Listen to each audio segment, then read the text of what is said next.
Hello everyone, आज हम बात करने वाले हैं डीडी वीडियो के बारे में। डीडी वीडियो उस पर सर्च करते हैं, जैसे कि कहीं से भी क्लिप लेकर आती है उसके बारे में बताया जाता है। अगर वो वीडियो डिटेल में बताना है तो थोड़ा डिटेल में ही उसके बारे में बताया जाता है, नहीं तो ऐसे ही प्ले किया जाता है रैंडमली। अगर ये जानकारी देना हो या फिर आइडिया के बारे में तो उसके बारे में बताया जाता है। तो आप जानने वाले हो डीडी वीडियो का सीरीज नंबर 8, और इसमें बताया जाएगा बहुत सारी चीज़ें आने वाली हैं डीडी वीडियो। नॉर्मली अगर खेती करना हो तो किसान अपने खेत में खेती करता, चाहे धान गेहूँ गन्ना कुछ भी उसको बोना हो तो अपने खेत में बोता। लेकिन ऐसी वीडियो में आपको दिखाने वाला ऐसा जुगाड़ बताने वाला जिसको देखने के बाद बहुत ही ज़्यादा फ्यूचर में एक तरह का आप आग लगने वाला है। क्योंकि यार इस तरीके का खेती इंडिया में बहुत ही ज़रूरी है।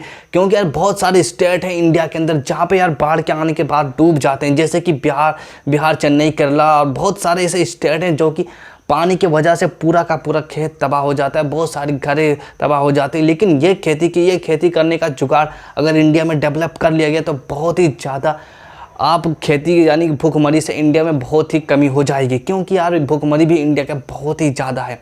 क्योंकि ऐसे बाढ़ सैलाब आने की वजह से बहुत सारी खेती ऐसे तबाह हो जाती है और नुकसान हो जाते हैं। लेकिन ये क्लिप में जो दिखाया गया है इसमें लार्ज स्केल पर प्लास्टिक के ऊपर खेती किया जाता है। इसके नीचे यार पानी है और पानी के अंदर बहुत सारी मछलियाँ भी रहती हैं जो कि उनके कुछ सेल्स को खा लेती हैं।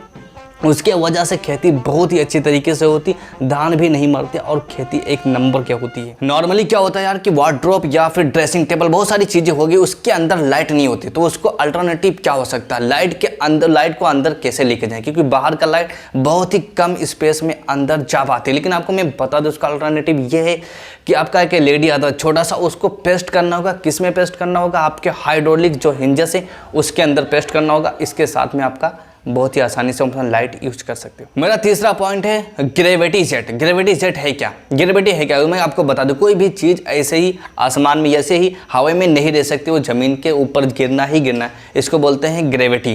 ग्रेविटी क्या करता है, कैसे काम करता है? ये सन के फोर्स बहुत सारी चीज़ें उसके ऊपर काम कर, लेकिन ये मेरा टॉपिक नहीं, इसको ड्रॉप करते आते हैं मेन मुद्दे के ऊपर। ग्रेविटी जेट मैंने इसलिए लिया क्योंकि इसको अक्षय कुमार भी रिप्रेजेंट करने गए थे वहाँ पर, जहाँ पर इनकी कंपनी, जहाँ पर फैक्ट्री मैन्युफैक्चरिंग करते हैं।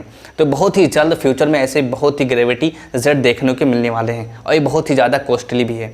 अगर सबसे खूबसूरत नज़ारा देखना चाहता तो चाइना का चैंगवांग, क्या नाम है यार, हटाओ ड्रॉप कर दो। तो सबसे खूबसूरत नज़ारा देखना है पार्क का तो ये देख सकते हो। चाइना के पार्क का सबसे खूबसूरत नज़ारा है टॉप पे है, यानी कि हिल के एकदम टॉप पे है, माउंटेन पे है।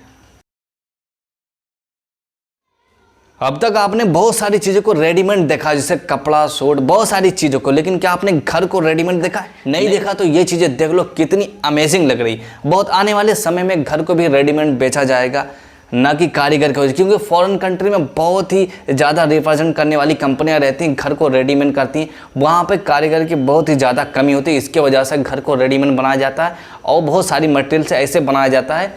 ये हल्के भी रहते हैं, आंधी तूफान आने पे उड़ भी सकते हैं। लेकिन इंडिया में ये चीज़ें सक्सेस नहीं होने वाली, क्योंकि वहाँ पे सक्सेस इसलिए हो जाती हैं क्योंकि वहाँ पे बहुत सारी ज़्यादा ये चीज़ें नहीं होती हैं। ये जो क्लिप की मैं बात कर रहा हूँ ये है जुगाड़। बेसिकली तरह का जुगाड़ कह सकते हो, क्योंकि टाइल लगाने से पहले उसको अच्छे तरीके से लेबलिंग करना होता। तो ये बंदा इस तरीके से लेबलिंग कर रहा, जैसे कि आप इस क्लिप में देख रहे हो। ये काफ़ी अमेजिंग लगा मुझे और ये अलग तरह का जुगाड़ भी है, क्योंकि यार उसमें आपको लेबलिंग करने में काफ़ी ज़्यादा वक्त भी लगता है। ऐसा लेबलिंग करोगे तो वक्त भी नहीं लगेगा और आपका काम बहुत ही फास्ट हो जाएगा। और ये लास्ट वाला क्लिप बहुत ही अमेजिंग है, क्योंकि यार इस तरीका का लिफ्ट बहुत ही कम बिल्डिंग में होता है। अगर आप समझ सकते हो, मैं आपको बता दूं, बहुत सारे बिल्डिंग जो है ओल्ड बिल्डिंगें हैं वहाँ पर लिफ्ट नहीं होता है। तो बहुत सारे old man, old ladies, gents कोई भी हो या फिर सब विकलांग हो, तो वहाँ पे उसको चढ़ने का बहुत ही ज़्यादा तकलीफ होता है। तो ये इन्वेंशन मुझे बहुत ही अमेजिंग लगा, क्योंकि यार ये एक तरह का लिफ्ट के तरीके से काम करता है। इसको यार बहुत अच्छे से आपको इंस्टॉल कर सकते हो, आपके रेलिंग में इसको ज्वाइन कर देना और बाकी ये काम अपना करता रहेगा, नीचे ऊपर अप डाउन होता रहेगा। तो ये काफ़ी अमेजिंग लगा उनके लिए जो ओल्ड मैन है, जिनको आने जाने में तकलीफ होगी सीढ़ियों से। आपको कैसा लगा कमेंट करके ज़रूर बताएं।